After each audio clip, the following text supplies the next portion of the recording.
네, 저는 지난 시간에 에베소서 5장 2절까지의 말씀을 중심으로 예수 그리스도를 따라 살아감, 그리스도를 본받는 삶, 바울을 본받는 삶에 대해서 설교로 전하였습니다.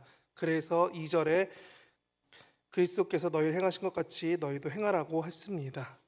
그런데 지난 대림절 기간에 예수님을 생각하며 우리 성도님들은 정말 예수님을 본받기 위해 열심히 살아내셨습니까? 성탄절이 끝나고 나서 남은 게 트리가 있었구나 하면은 안 됩니다. 그래서 저는 이런 우리 삶에서 본받는 자녀라면 어떻게 해야 될까 했을 때 오늘 본문이 있는 이 부분이 매우 중요해지는 것 같습니다. 바울처럼 예수님을 본받으려면 우리 모두가 여기 계신 성도님들 모두가 저처럼 목사나 선교사가 돼야 될 것만 같습니다.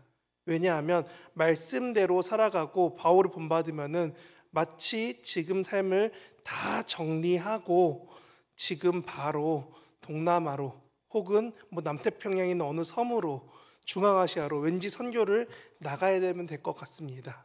그리고 그 말씀 하나가 내 삶의 근심이 돼서 좋은 핑곗거리가 되죠. 하나님, 나는 그건 아닌 것 같아요.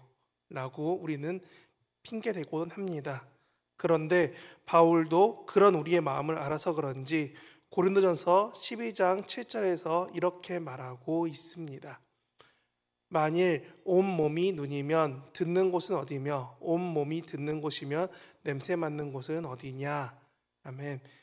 바울이 고린도전서 12장에서 각 교회가 어떻게 구성되어야 하는가를 했을 때 모두가 눈이 아니고 모두가 귀가 아니고 모두가 코가 아니다라고 말하면서 각자에게 맡겨진 바가 있다고 말하고 있습니다. 저는 이 부분이 방금 제가 전한 것처럼 모두가 목사일 필요 없고 모두가 선교사일 필요 없고 모두가 각자 맡은 일이 있다는 것을 말하는 것 같습니다. 하지만 우리는 이 말씀을 듣고 오늘 말씀을 다시 보면서 분명히 한 가지는 결단해야 됩니다. 바로 5장 2절 이후인 5장 3절부터 14절까지 본문을 따라가면서 우리가 어떻게 살아가야 하는지, 어떻게 구체적으로 하나님의 말씀대로 살아가는 것이 빛의 자녀로서 살아가는 것인지 돌아볼 수 있는 시간 되길 바랍니다.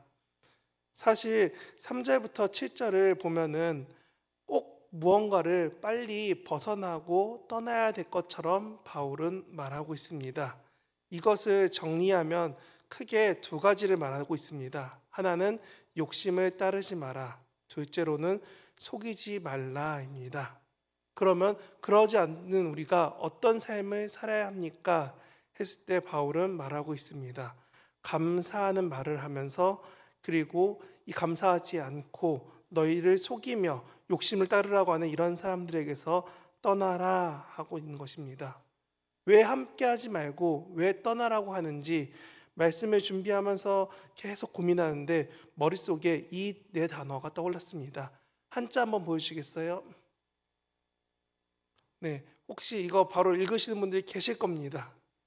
네, 이거 이렇게 읽으면 음가로 하면 다실 겁니다. 금묵자흑이라고요. 네, 우리가 먹을 가까이 했더니 사람이 검은색으로 물들었다라고 했던 말 중 하나입니다. 내려주셔도 됩니다. 3절부터 7절을 잘 읽고 여러 번 생각했더니 떠오른 단어가 방금 보여드린 금묵자흑입니다. 그리고 오늘 본문보다 조금 앞선 5절, 6절에서는 그 흑에 대해서 뭐라고 말하냐면 하나님의 나라를 유업으로 받지 못함, 불순종의 아들들이라면서 분명히 떠나야 될 존재들을 말하고 있습니다. 결국 오늘 본문은 바울이 그렇게 말하는 겁니다. 우리가 왜 이런 사람들에게서 떠나야 되느냐? 왜냐하면 이런 사람들이 바로 흑이기 때문에 그렇습니다.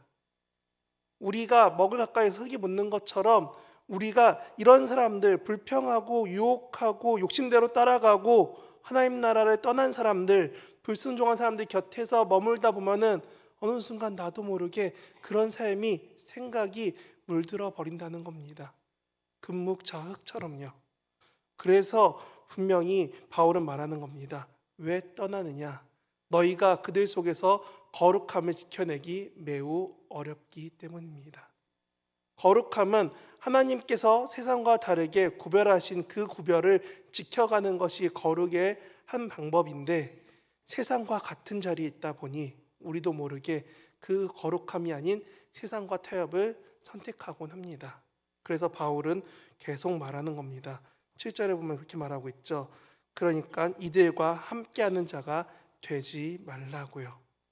하나님이 거룩하시니 본받는 우리도 거룩해야 됩니다. 본받는 우리가 빛의 자녀로서 거룩해야 되기 때문에 이들에게서 떠나서 흙과 가까이 안 하는 삶을 선택하는 것이 너희에게 좋다 하는 게 오늘 에베소서의 말씀입니다. 우리가 자체적인 능력으로 이것에서 벗어날 수 있다면, 우리 스스로가 거룩할 수 있다면 우리는 하나님이 예수님을 보내신 것을 부정할 수 있을 것입니다. 하지만 여기 계신 모두는 다 같이 한 가지를 믿고 있습니다. 예수님이 날 위해서 이 땅에서 죽으셨음을요. 그것을 믿는 우리 모든 성도라면은 분명히 우리는 알고 있습니다. 우리의 능력으로는 이 세상과의 타협을, 그리고 죄성을, 욕심을 벗어날 수 없다라는 걸요. 그래서 오늘 본문은 8절부터 10절까지 빛의 자녀로 살아가라고 말하고 있습니다. 욕심에서 벗어나고 그렇게 하나님에 따르지 않는 사람들에게서 벗어난 빛의 자녀는 어떻게 살아가는가? 오늘 본문 8절을 보시면 이렇게 써 있죠. 너희가 전에는 어둠에 있더니 이제는 주 안에서 빛이라, 빛의 자녀들처럼 행하라 라고 말하는 것입니다. 이 어둠이 앞서 말했던 3절부터 7절에 나오는 유혹과 속이는 말과 욕심이라는 그 어둠의 자리에서 너가 떠나 있어야 한다는 겁니다. 그게 빛의 자녀인 것입니다.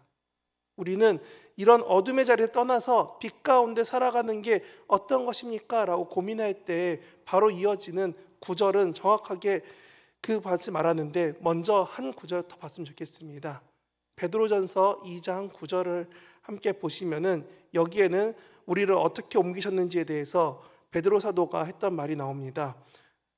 여기에 보면 중간에 이렇게 써 있죠. 너희를 어두운 데서 불러내어 하나님의 기이한 빛에 들어가게 하신 이의 아름다운 덕을 선포하게 하려 하심이라 라고 쓰여 있습니다. 아멘. 내려주셔야 됩니다. 우리가 어디 있었냐면은 어두운 데 있었는데 하나님이 우리를 비추시는 그 빛 가운데로 옮기신 하나님의 선택하심, 사랑하심, 우리를 지켜주심이 말씀 가운데 있다라고 말하고 있습니다. 그래서 이것이 하나님의 사랑이고 우리는 이 사랑을 기억해야 한다는 것입니다. 그래서 우리는 빛의 자녀처럼 행하라는 말에서 그 빛이 무엇인지 고민해 봐야 됩니다. 왜 빛의 자녀이고 왜 빛의 자녀가 무엇을 행해야 되는가 하면은 요한복음 9장 5절에는 이렇게 쓰여 있습니다. 예수님께서 말씀하시기를 내가 세상에 있는 동안 세상의 빛이로다 라고 말씀하십니다. 요한복음 9장 5절에서 말씀하시는 빛이라는 것은 예수님이 직접 자신은 세상의 무엇이다, 세상의 무엇이다 하실 때 한 가지 말씀입니다. 예수님이 직접 말씀하셨습니다. 뭐라고요? 내가 세상 가운데서 세상을 밝히는 빛이 되셨다고요. 그래서 우리가 세상에서 우리를 바라볼 때 그리스도를 따라가는 우리는 곧 빛의 자녀가 됩니다. 왜냐하면 그리스도를 따라가는 사람들이고 그리스도를 따라가는 사람들은 그리스도의 후손, 그리스도의 자손처럼 불렸고 결국 우리는 빛의 후손, 빛의 자녀가 되어버렸습니다. 그래서 에베소서를 읽는 많은 사람들은 이 빛의 자녀로 살아가는 것을 전혀 의심하지 않았습니다. 그리고 그 방법을 제가 말하고 싶었던 말씀 바로 다음인 9절에서 이렇게 말하고 있습니다. 9절 보시면 이렇게 써 있습니다. 빛의 열매는 모든 착함과 의로움과 진실함에 있느니라 라고 쓰여 있습니다. 말씀 내려주셔야 됩니다. 우리가 에베소서 5장 9절처럼 착하고 정의롭고 진리를 가지고 살아가야 된다라고 생각하고 알고 있지만 이 착함은 하나님 보시기에 선하게 살아가는 것입니다. 세상의 기준보다 더 높은 윤리의식을 가지고 하나님 보시기에 정말 올바른 그 도덕성을 기준으로 하여서 살아가는 것. 마치 창세기 1장에서 하나님이 계속 반복하신 하나님 보시기에 좋았더라라고 하는 그 토부대로, 하나님 보시기에 선한 대로, 착한 대로 살아가는 것이 선입니다. 그래서 그 선이 많은 것을 성경에서는 양선이라고도 했습니다. 그런데 이런 삶을 사는 사람에게 두 번째로 정의는 이렇게 말합니다. 하나님의 성품이자 죄가 없는 하나님, 그 뜻 가운데 바르게 하시고 최후의 날에 심판하시는 하나님, 그 성품대로 우리가 세상에서 우리의 의를 나타내는 것, 아니 우리에게 주어진 하나님의 칭의, 예수께서 우리를 위해 죽으시고 우리에게 의롭다 하셨던, 부탁하셨던 그 의대로 살아가는 것이 정의를 가지고 살아가는 것입니다. 착하고 정의롭고, 그리고 그 다음에는 진실함을 다른 성경에서는 진리라고도 합니다. 왜 진리냐면 우리를 부르신 하나님의 말씀을 우리가 믿고 고백하고 살아가기 때문에 그렇습니다. 요한복음에서 이러죠. 진리가 너희를 자유케 하리라. 말씀이 우리를 자유케 합니다. 성령님이 우리에게 믿음 가운데 하나님을 아버지라 고백하게 하고 예수님을 나의 구세주라고 고백하게 하였습니다. 그런 고백이 내 입에서 떠나지 않고 내 삶에서 증거되는 것이 진실함, 진리가 되는 것입니다. 결국 우리의 삶에서 구절처럼 착하고 의롭고 진실한 게 나타나기 시작하면은 결국 우리는 10절처럼 주를 기쁘시게 할 것을 시험할 수 있는 것처럼 보여집니다. 아니, 우리의 삶이 이런 걸로 가득 채워졌기 때문에 누가 봐도 세상에서 우리를 보고 알 수 있습니다. 아, 내가 정말 크리스찬인가 아닌가요? 예전에 말했던 예수쟁이라는 말이 우리가 예수를 맨날 전하고 교회 가서 했기 때문에 예수쟁이가 아닙니다. 우리 삶에서 이런 선하고 하나님 보시기에 의로운 일들이 나타나고, 그리고 우리 삶에서 계속적으로 진실하게 예수님 믿고 살아갔기 때문에 세상 사람들이 알 수밖에 없었습니다. 저 사람은 정말 크리스천이구나. 그리고 이런 모습을 저는 드러남이라고 생각합니다. 11절부터 13절을 읽어보시면은 우리가 어떻게 드러나고 또 우리 삶이 어떤 부분을 드러내지 말아야 될지에 대해서 나타내고 있습니다. 세상은 다 우리가 크리스찬이라고, 기독교인이라고, 교회 다닌다고 다 알고 있는데 이것은 말씀드렸던 구절처럼 우리 삶에서 나타나는 무언가가 있기 때문입니다. 내가 기도하기 때문에 언어가 바뀌고, 내가 삶이 하나님을 찾기 때문에 조금 더 선해지고 조금 더 품어주고 조금 더 나아졌을 때 결국 우리의 삶에서 빛이 납니다. 그래서 이렇게 드러내는 빛은 결국 손전등이 어둠을 물러내듯이 하나님의 선한 빛이 우리에게 계속 비추게 되고 우리 또한 그 빛을 반사해서 비추게 되는 것입니다. 태양의 빛을 달이 비춰줍니다. 우리는 지금은 모르지만 달빛 하나만으로도 밝아서 어두움을 잘 걸어가곤 했습니다. 그렇게 우리 삶에서 제대로 빛을 전하고 있는가, 증거하는가가 매우 중요한 것이 됩니다. 그리고 이 빛은 우리에게 다시금 말합니다. 전혀 그 빛에서 숨을 수가 없다라고요. 어린 시절 제가 들어봤던 어떤 부흥사 목사님의 재미난 예화가 이런 게 있었습니다. 여러분, 십계명은 다 아시죠? 근데 사실 십계명, 성경책 써 있는 십계명 뒤를 열어보시면은 구석에 잘 안 보이게 무언가 11계명이 써 있습니다 라고 부흥사 목사님이 얘기하시니까 다들 눈이 땡그레지셨습니다. 도대체 11계명 무엇이냐 했더니 목사님이 작은 목소리로 이렇게 말씀하셨어요. 들키지 마라 라고요. 그래서 안 보이는 거랍니다. 10계명까지 다 있는데 11계명이 안 보이는 이유는 들키지 않기 위해서 안 보였답니다. 그런데 우리는 잘 알고 있습니다. 하나님 앞에서 숨길 수 없습니다. 어디에든 계시고 우리 생각을 다 아시는 하나님 앞에서 우리는 전혀 숨길 수 없습니다. 그러니 방금 말했던 부흥사 목사님 말처럼 우리는 숨기고 싶지만 아무것도 가릴 수도, 아무것도 피할 수도, 아무것도 하나님 앞에서 나타내지 못할 것이 없다는 것입니다. 그래서 우리는 돌아봐야 됩니다. 내 생각이 어디로 가는지, 내 행동이 어떠한 것을 하는지, 내가 아침에 일어나서 혹은 잠들기 전까지 내 주된 생각과 행동과 나의 말과 나의 삶에서 나타내는 것이 무엇인지, 정말 그곳에 하나님이 있었는지, 혹은 다른 것들로 가득 차서 하나님은 혹시 보이지 않게 되었는지 돌아봐야 됩니다. 드러남이란 우리가 숨기지 못하는 것이고, 이것에 대해서 야고보서 1장 17절은 이렇게 말하고 있습니다. 1장 17절 보면 이렇게 써 있습니다. 위로부터 빛들의 아버지께로부터 곧 하나님께로부터 빛이 내려오나니 그 빛은 변함도 없으시고 회전하는 그림자도 없으시니라 라고 쓰여 있습니다. 아멘. 무슨 말이냐면, 빛이 한 곳으로 비치면은 빛이 강한 쪽과 약한 쪽이 나타나기 때문에 약한 쪽은 분명히 어둡고 그림자처럼 나타나는 무언가 있어야 됩니다. 그런데 하나님의 빛이 너무 강하기 때문에 그림자가 있을 자리조차 없다라는 게 야고보서가 말하는 하나님의 강력한 빛이다라는 것입니다. 이 빛이 우리를 비추기 때문에 우리는 11절부터 13절 읽어보시면 우리는 그 빛에서 숨길 수가 없는 것입니다. 그래서 13절 쓰여 있지요. 모든 것은 빛으로 말미암아 드러나나니 드러나는 것마다 빛이니라 라고 말씀에 쓰여 있는 것입니다. 우리는 숨길 수 없습니다. 우리 삶에서 분명히 말씀처럼 숨을 수도 없고 숨길 수도 없고 그저 하나님만 묵묵히 바라며 믿고 살아내야 되는 것입니다. 내 삶에서 거짓이 있으셨습니까? 내 삶에서 아까 말했던 하나님이 말했던 의로움까지 이루지 못한 나의 잘못된 부분들이 조금씩 있었다면 우리는 분명 회개해야 됩니다. 그리고 책망받을 모든 일에서 떠나야 되는 것입니다. 그게 우리가 회개해야 되는 이유이고, 그 회개는 단지 나와 하나님만 하는 것이 아니라 더 넓혀져서 우리 주변에도 사랑을 흘려보내듯이 회개함으로 분명히 선한 것을 흘려보내는 것입니다. 이것이 바로 착함, 의로움, 진실함의 삶이 되는 것입니다. 그래서 저는 오늘 전하고자 하는 말씀의 마지막을 14절로 잡았습니다. 14절에 보면 이렇게 쓰여 있습니다.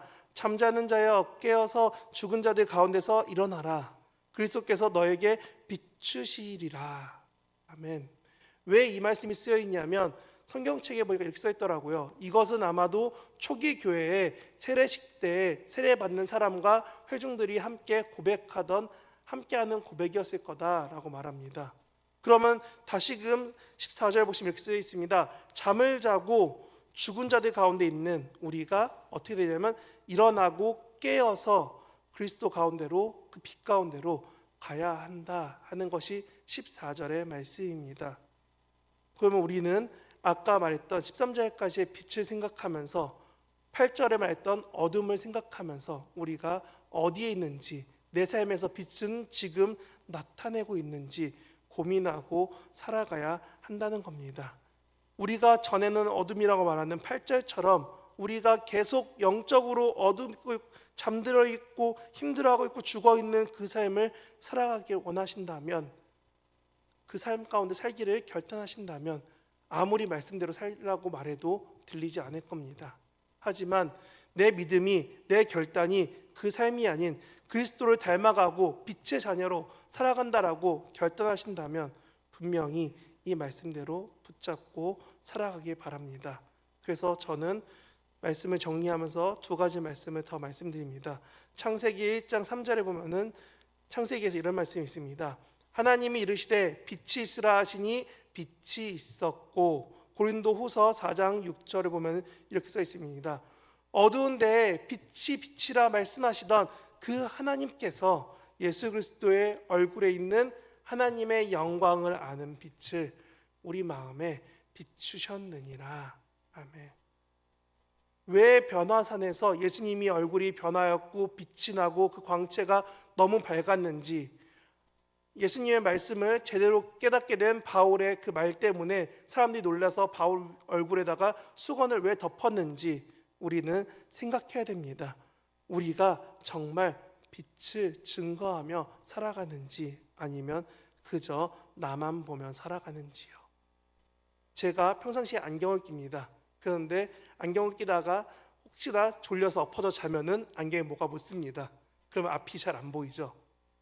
아마 안경 쓰신 분들은 다 아실 겁니다. 그럴 때 어떻게 하냐면 안경을 닦아야 됩니다. 그리고 요 근래 많은 눈이 왔을 때처럼 눈이나 비가 많이 오면은 전주등이 아무리 밝아도 운전하시는 분들 아시겠지만 앞이 안 보입니다.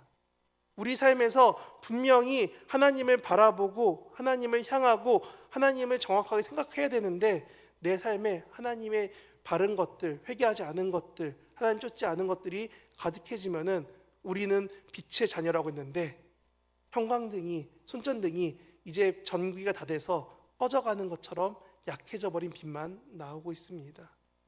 내 앞에 보여져야 되는데 하나님의 빛을 내가 전하며 증거하며 살아야 되는데 그 증거함은 한 발짝도 나가지 못할 수 있습니다.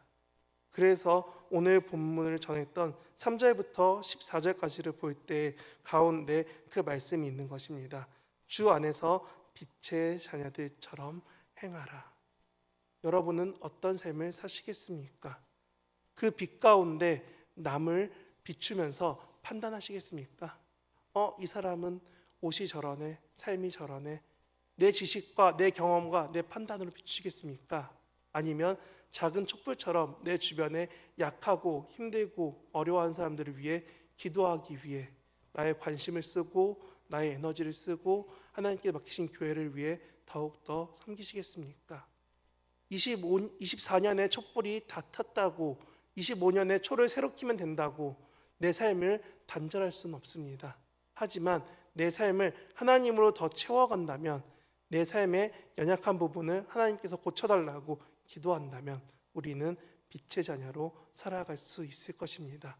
그와 같이 하나님 말씀만 붙잡고 하루하루 살아간다고 고백하시는 저와 여러분 되시길 진심으로 바랍니다.